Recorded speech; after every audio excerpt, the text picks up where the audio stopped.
Good morning everyone.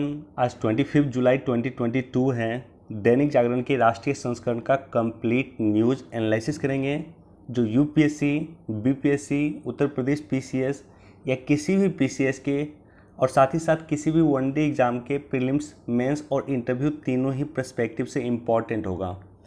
जिन लोगों ने Telegram join नहीं किया है जाकर के ज्वाइन कर लीजिएगा, लिंक आपको डिस्क्रिप्शन में मिल जाएगा। टेलीग्राम पे दैनिक जागरण के राष्ट्रीय संस्करण का पीडीएफ इस तरह से टिक करके मैं प्रोवाइड करता हूं ताकि इम्पॉर्टेंट न्यूज़ को आप लोग पढ़ लें। वर्ल्ड एथलेटिक चैंपियनशिप जिसका आयोजन अभी वर्तमान में अमेरिका के यूजिन में हो रहा है। अमेरिका के यूजिन में इसका आयोजन हो रहा है और इसमें नीरज चोपड़ा ने सिल्वर जीता है। पिछली बार नीरज चोपड़ा ने ओलंपिक में गोल्ड जीता था और इस बार उन्होंने वर्ल्ड एथलेटिक चैंपियनशिप में सिल्वर जीता है। गुलाम जम्मू कश्मीर को वापस लेने का पूरा देश एक मत। राजनाथ सिंह हमारे देश के रक्षा मंत्री का कहना है कि गुलाम जम्मू कश्मीर, पाक के ऑक्यूपाइड जम्मू कश्मीर, जो जम्मू कश्मीर का अभिन्न अंग है, हमारे देश का अभिन्न अंग है, उसे वापस लाने के लिए पूरा देश एक मत है। तो यहाँ पे कुछ पॉइंट के साथ मैं आपके साथ डिस्कस करूँगा और साथ ही साथ एक मैप भी मैं आपको दिखाऊंगा। एक प्रस्ताव है और ये प्रस्ताव की काफ़ी चर्चा होती है। भारत के संसद के द्वारा 22 फरवरी 1994 को एक प्रस्ताव पारित किया था, सर्वसम्मति से प्रस्ताव पारित किया गया था और इस प्रस्ताव के अनुसार बताया गया था कि जो पाक ऑक्यूपाइड कश्मीर है वो भारत की जम्मू कश्मीर का अभिन्न अंग है। इसके अतिरिक्त यह मांग भी किया गया था कि पाकिस्तान को भारतीय जम्मू कश्मीर राज्य के अधिकृत क्षेत्रों को खाली करना चाहिए। तो ये दोनों मांग किया गया था। एक तो बोला गया था कि पाकिस्तान ऑक्यूपाइड कश्मीर जो है वो इंडियन कश्मीर का अभिन्न अंग है या भारत का अभिन्न अंग है और पाकिस्तान को इन क्षेत्र को इमीडिएटली खाली करना चाहिए। ये प्रस्ताव संसद में 22 फरवरी 1994 को सर्वसम्मति से पारित किया गया था। कांग्रेस की सरकार थी उस समय में। वर्ष 2017 में पाक ऑक्यूपाइड कश्मीर की जनसंख्या लगभग 40 लाख है। तो लगभग 40 लाख लोग पाक ऑक्यूपाइड कश्मीर में रहते हैं। ये जनसंख्या नीलम, मुजफ्फराबाद, कटियन, बाला, बाग, रावतकोट, कोटली, मीरपुर, भिम्बर जैसे जिले में फैली हुई है। पाक ऑक्यूपाइड कश्मीर की जो राजधानी है वो मुजफ्फराबाद है। पाकिस्तान ऑक्यूपाइड कश्मीर की राजधानी मुजफ्फराबाद है जो झेलम और इसकी सहायक नदी नीलम के किनारे बसा हुआ है और इसी नीलम को, जो झेलम की सहायक नदी है, इसी नीलम को हम लोग इंडिया में किशनगंगा के नाम से कहते हैं, किशनगंगा के नाम से पुकारते हैं।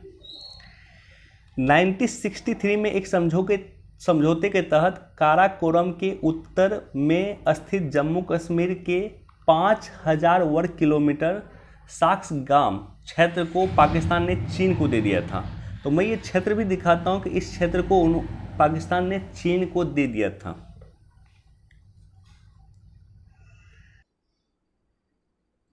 ओके, ये जो मैप आपके सामने में दिख रहा है, इस मैप में ये पूरा का पूरा जो पार्ट है, यहाँ से ऊपर से लेकर के जो पूरा पार्ट, ये सभी पार्ट जम्मू कश्मीर का पार्ट, जम्मू एंड कश्मीर का ये सभी पार्ट है। यहाँ पे ये जो पार्ट दिख रहा है ये अक्साई चीन है। अक्साई चीन पे फिलहाल चीन का अधिकार है। ये जो क्षेत्र है ये क्षेत्र भारत के पास है। ये जो क्षेत्र आपको दिख रहा है ये इंडिया के पास है।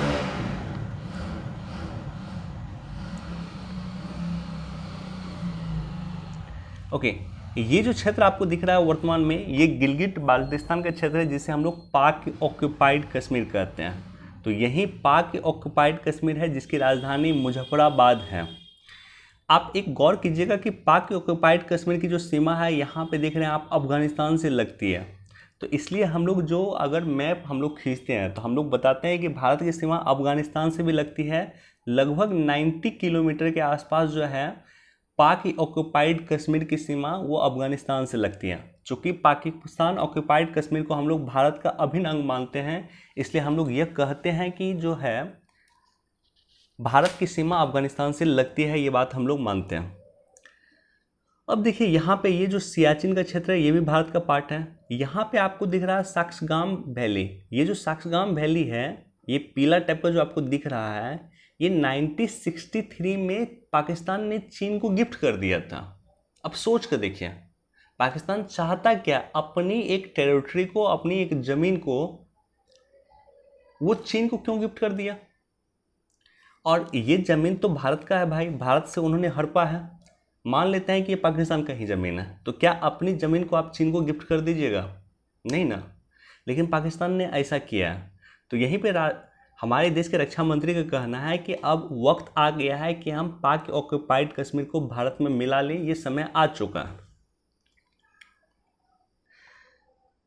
बेसिकली इस प्रस्ताव के बारे में याद रखिएगा, 22 फरवरी 1994 को जो संसद के पटल पे प्रस्ताव पारित किया गया था, ये प्रस्ताव इंपॉर्टेंट है। दिल्ली में भी मंकी पॉक्स की दस्तक, 34 वर्षीय युवक मिला संक्रमित। मंकी पॉक्स को लेकर के हमने डिस्कस किया था 23 तारीख को, यानी सैटरडे को, 23 जुलाई 2022 को अंतर्राष्ट्रीय आपात की घोषणा किया है डब्ल्यूएचओ ने। डब्ल्यूएचओ ने मंकी पॉक्स को एक आपात की घोषणा किया है और आवश्यकता इस बात की है कि विश्व के देश एक बार फिर से मिले। जिस तरह से कोरोना का समाधान किया, उसी तरह से ये खतरा क्रिएट कर सकता है विश्व के लिए। आवश्यकता इस बात की है कि विश्व के देश एक बार फिर से मिले, बातचीत करें और इसका समाधान करें। यह वैश्विक आपातकाल की समय है, वैश्विक आपात मंकी पॉक्स को घोषित किया है डब्ल्यूएचओ ने, तो इसका समाधान भी वैश्विक ही होगा, विश्व के देश ही मिलकर इसका समाधान करेंगे। सरकारी योजनाओं से एक भी व्यक्ति वंचित नहीं रहे, पीएम मोदी। इसको भी एक बार आप लोग देख सकते हैं। अगर गांधी जी के शब्दों में मैं जाऊं तो गांधी जी का कहना था कि सरकार अपनी जो सुविधा है, सरकार जो अपना तंत्र है, सरकार जो अपनी पहुंच है, समाज के अंतिम छोर तक बैठे हुए व्यक्ति तक पहुंचनी चाहिए। सरकारी सुविधा समाज के अंतिम छोर तक बैठे हुए व्यक्ति के पास पहुंचना चाहिए। ये गांधी जी का कोटेशन था। इसको हम लोग कई बार कोट करते हैं, इससे अगर हम विशेषकर से इसको कोट किया जाता है। राष्ट्रपति पद की आज शपथ लेगी द्रौपदी मुर्मू, देश की 15वें राष्ट्रपति हो जाएंगे। आज हमारे देश को देश के 15वें राष्ट्रपति मिल जाएगा। द्रौपदी मुर्मू हमारे देश की 15वें राष्ट्रपति होंगे और इन्हें राष्ट्रपति पद की शपथ कौन दिलाता है? तो chief justice of India N V. Ramana इन्हें राष्ट्रपति पद की शपथ दिलाते हैं। मज़े की बात यह है कि राष्ट्रपति को चीफ जस्टिस ऑफ इंडिया शपथ दिलाते हैं राष्ट्रपति पद की, और चीफ जस्टिस ऑफ इंडिया को भी चीफ जस्टिस ऑफ इंडिया की जो शपथ है वो राष्ट्रपति ही दिलाते हैं। तो ये भी काफ़ी इम्पोर्टेंट है।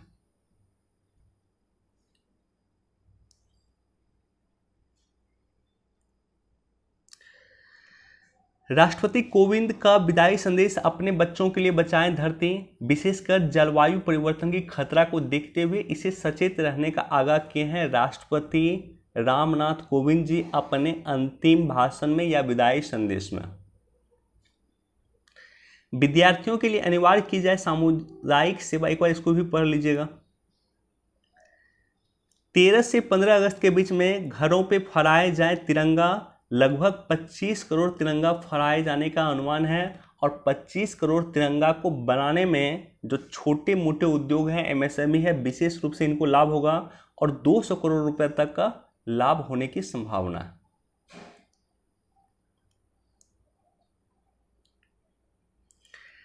तकनीकी गड़बड़ी को लेकर के एयरलाइंस का ऑडिट शुरू। देखिए, ये टॉपिक पे लगातार हम लोग चर्चा कर रहे थे कि किस तरह से कई बार आपात लैंडिंग करना पड़ा है, प्लेन की आपात लैंडिंग करना पड़ा है। स्पाइस जेट की जो प्लेन है उसका आपात लैंडिंग करना पड़ा, ये कई बार हमने देखा है।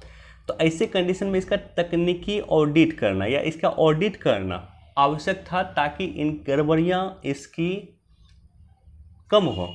हमने देखा है कि किस तरह से स्पाइस जेट के प्लेन को, जो प्लेन इंडिया से दुबई जा रहा था, उसको बीच में ही पाकिस्तान में हमें लैंड करना पड़ा था तकनीकी खराबी के कारण।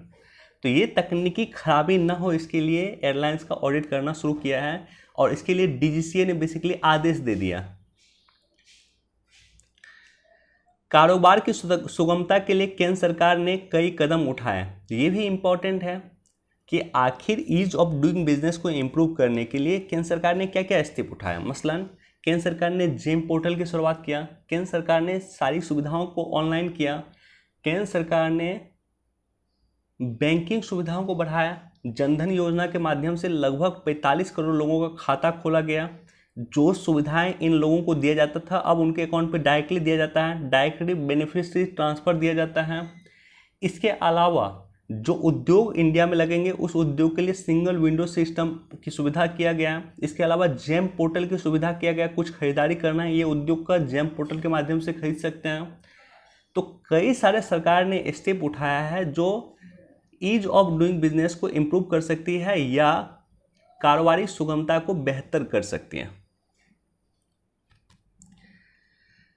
आदिवासी अस्मिता की राजनीति का दौर, इस पर मैं डिटेल से डिस्कस कर दूंगा क्योंकि आज हमारे देश की पहली बार कोई राष्ट्रपति आदिवासी बनी है, आदिवासी महिला पहली बार राष्ट्रपति बनी है।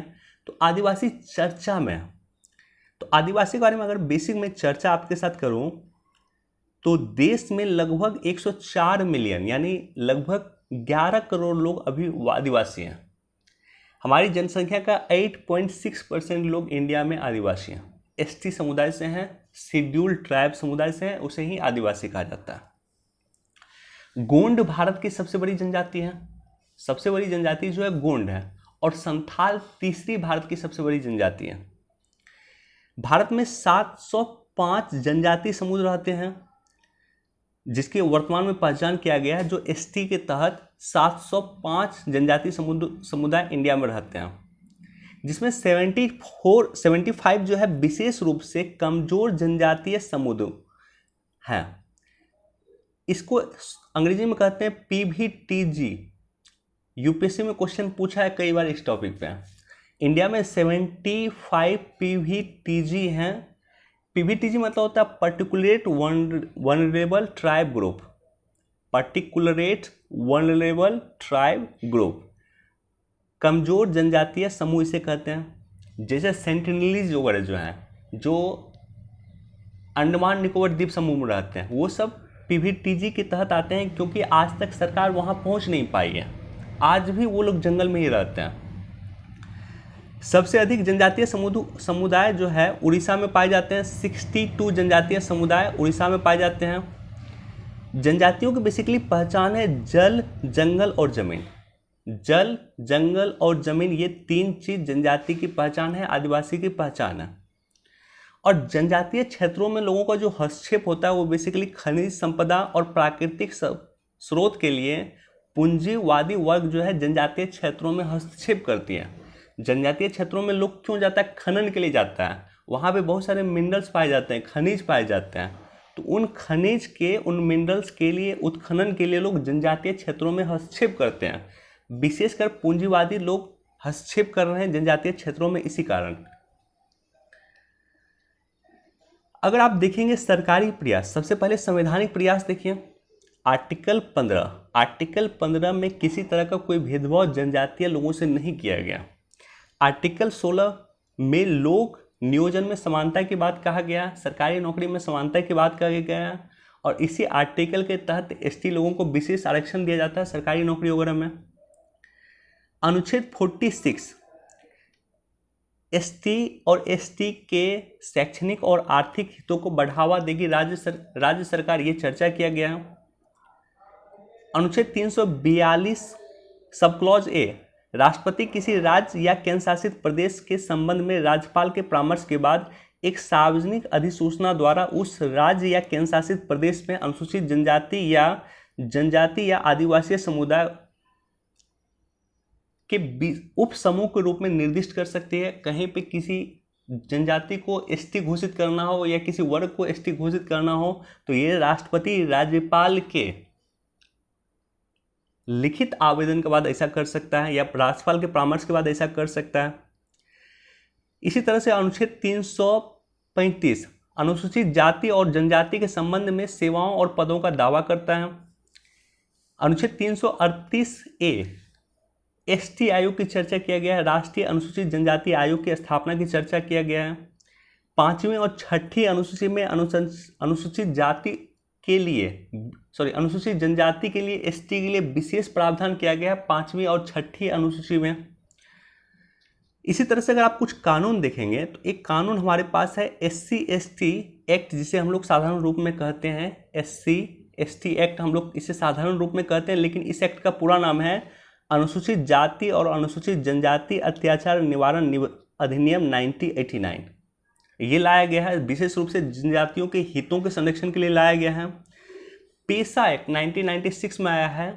पेशा मतलब होता है पंचायत अधिसूचित क्षेत्रों के विस्तार अधिनियम 1996। ये भी जनजातीय लोगों के उत्थान के लिए लाया गया है। इसी तरह से आप देखेंगे अनुसूचित जनजाति और अन्य पारंपरिक वन निवासी अधिनियम 2006 भी लाया गया है। साथ ही साथ ट्राइफेड को अगर आप देखिएगा, ट्राइफेड एक संस्था है जो जनजातीय क्षेत्र में विशेष रूप से काम करती है।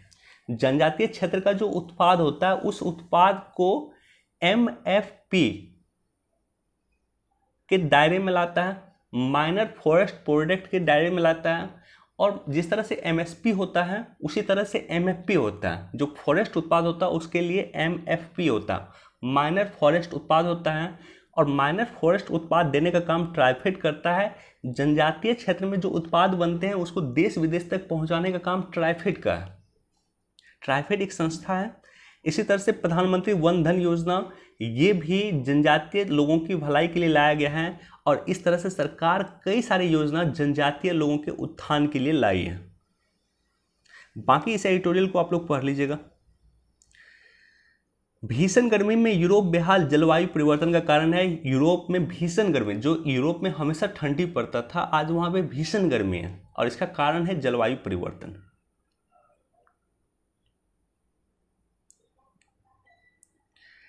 अवैध खनन का खतरनाक सिलसिला, जो हरियाणा में एक DSP की हत्या कर दिया गया है, अवैध खनन को रोकने के लिए गया था, उसकी हत्या कर दिया गया है।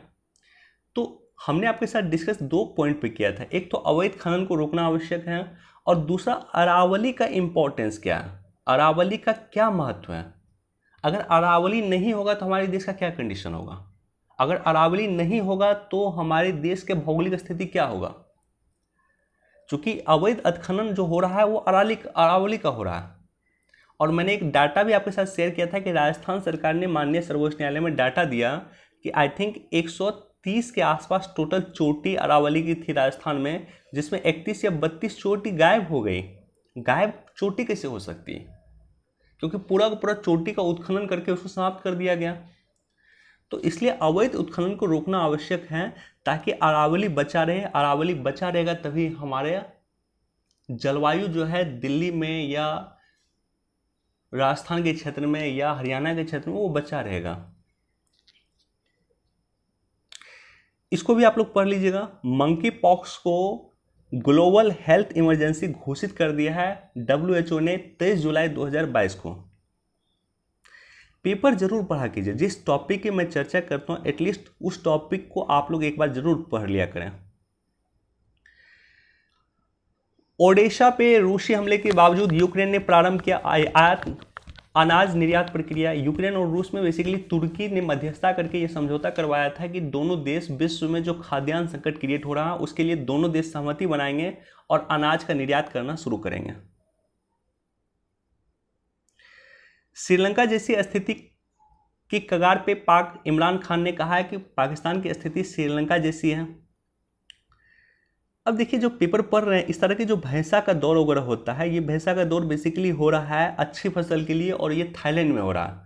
तो इस तरह का क्वेश्चन भी कई बार स्टेट PCS में और कई बार UPSC PT वगैरह में क्वेश्चन पूछा जाता है कि कहाँ पे भैंसा का दौर आयोजित होता है, तो थाईलैंड में होता है।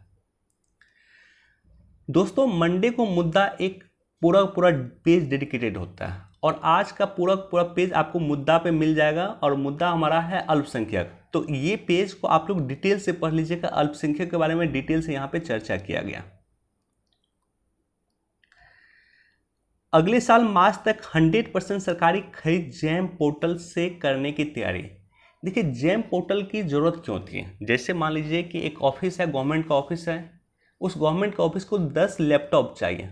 तो पहले क्या होता था कि 10 लैपटॉप के लिए ऑक्शन निकालना पड़ता था। अब क्या कर रही है कि जैम पोर्टल एक पोर्टल है, वहाँ पे सरकार जाएगी या उस गवर्नमेंट कंपनी के जो लोग हैं वहाँ पे जाएंगे, विजिट करेंगे, उस वेबसाइट पे चेक कर लेंगे कि लैपटॉप कहाँ कहाँ सस्ता मिल रहा है, और जहाँ जहाँ लैपटॉप सस्ता मिल रहा है वो वहाँ से लैपटॉप परचेज कर लेंगे। तो जेम पोर्टल पे कुछ जो प्रोडक्ट होता है वो प्रोडक्ट रहता है, प्रोडक्ट लिस्टेड होता है, और लिस्टेड प्रोडक्ट में जो सस्ता होगा वो परचेज कर लेगा। यानी छोटी मोटी खरीद करने के लिए किसी ऑक्शन करने की ज़रूरत नहीं, किसी टेंडर निकालने की ज़रूरत नहीं है। इसी के लिए जेम पोर्टल लाया था, और अब 100% सरकारी खरीद जेम पोर्टल से सरकार करने की तैयारी में है।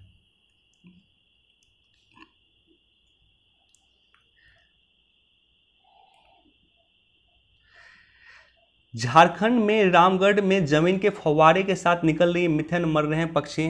बहुत ही दुखदाई न्यूज है।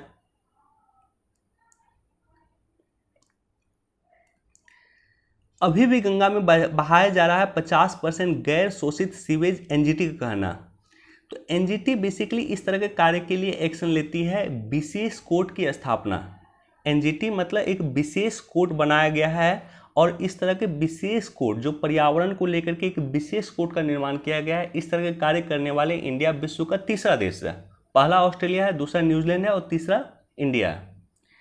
एनजीटी यानी नेशनल ग्रीन ट्रिब्यूनल, राष्ट्रीय हरित अधिकरण, इसकी स्थापना 18 अक्टूबर 2010 को राष्ट्रीय हरित अधिकरण अधिनियम 2010 के द्वारा किया गया था।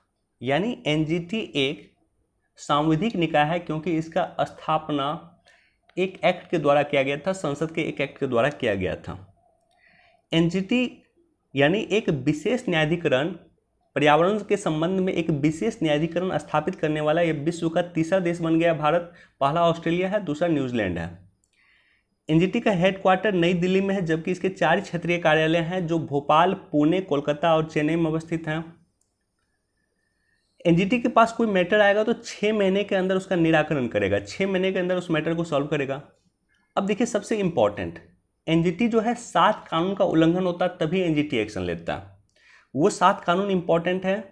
जल प्रदूषण निवारण नियंत्रण अधिनियम 1974, जल प्रदूषण निवारण नियंत्रण उपकर अधिनियम 1977, वन संरक्षण अधिनियम 1980, वायु प्रदूषण निवारण नियंत्रण अधिनियम 1981, पर्यावरण संरक्षण अधिनियम 1986, लोक दायित्व बीमा अधिनियम 1991, जैव विविधता अधिनियम 2002। तो ये 7 एक्ट का उल्लंघन होगा तभी एनजीटी एक्शन लेगा, और 2 एक्ट को एनजीटी के दायरे से बाहर रखा गया, वन जीव संरक्षण अधिनियम 1972 और अनुसूचित जनजाति और अन्य पारंपरिक वन निवासी अधिनियम 2006। तो ये 2 एक्ट का उल्लंघन होगा तो एनजीटी एक्शन नहीं लेगा। तो ये बेसिक इंफॉर्मेशन है, इसको याद रखिएगा।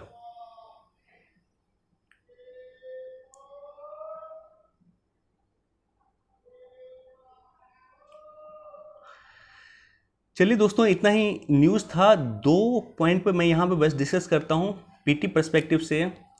अंतरिक्ष में आज ही के दिन चहलकदमी करने वाली यानी अंतरिक्ष की सैर करने वाली पहली महिला बन गई थी स्वेतलाना, और दुनिया की पहली टेस्ट ट्यूब बेबी लुइस जाय ब्राउन का जन्म भी आज ही के दिन 1978 को हुआ था। तो पीटी में ये क्वेश्चन पूछा जा सकता है। वीडियो देखने के लिए आप सभी का धन्यवाद। Thank you so much.